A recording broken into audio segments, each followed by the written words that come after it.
نااہل کو حاصل ہے کبھی قوت جبروت، ہے خوار زمانے میں کبھی جوہر ذاتی۔ شاید کوئی منطق ہو نیہا اس کے عمل میں،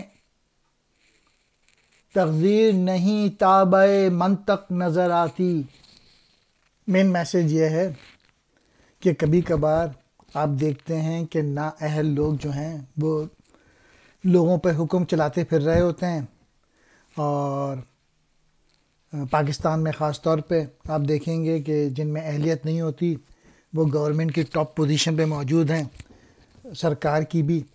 اور یہاں تک کہ بعض لوگ وزیر اعظم بھی بن گئے، اور ان میں کوئی ایسی صلاحیتیں موجود نہیں ہوتی ہیں، اور جن میں اہلیت ہوتی ہے وہ زمانے میں آپ کو خوار نظر آئیں گے۔ آپ مختلف پارٹیز میں دیکھ لیں پاکستان میں کہ کافی قابل لوگ ان پارٹیوں میں موجود ہیں لیکن وہ بالکل پیچھے ہیں،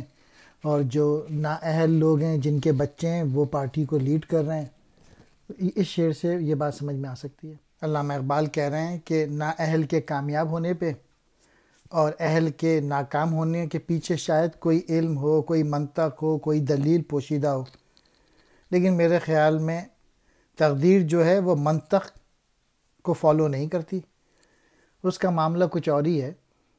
یعنی تقدیر جو ہے وہ عقل اور دلیلوں کے تابع نہیں ہوتی، جو چاہتی ہے وہ کرتی ہے۔ نااہل